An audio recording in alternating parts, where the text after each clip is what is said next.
Baha at pagguho ng lupa ang namerwisyo sa mga residente sa Cebu City at Mandaue City dahil sa pagulang dala ng habagat.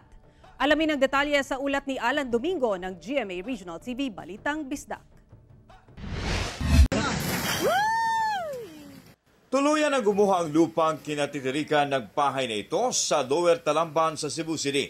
Ang bahay nasa gilid ng Talamban Cantonment Bridge. Mahigit 300 residente ang apektado ng pagbaha sa Talamban.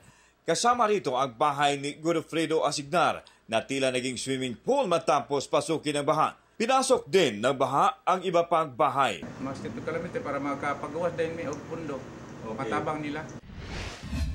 Bumigay rin ang bahagi ng Legazpi Street sa gilid ng itinatayong high-rise building.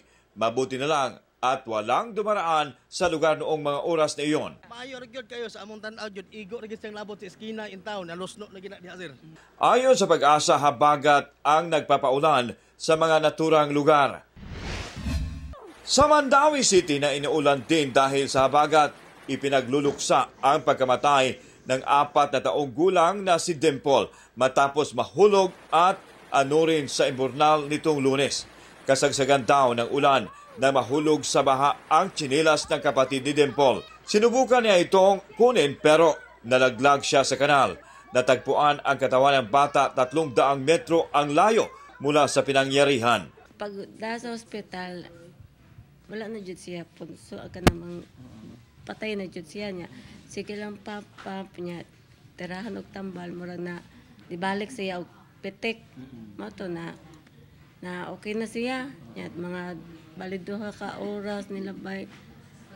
Hindi naman dyan madana, bleeding naman siya. Hirap man ang pamilya na tanggapin ang sinapit ng anak. Nagpapasalamat naman sila sa lahat ng tumulong sa kanila. Mula sa GMA Regional TV Balitang Bisdak, ako si Alan Domingo nagbabalita para sa GMA Integrated News.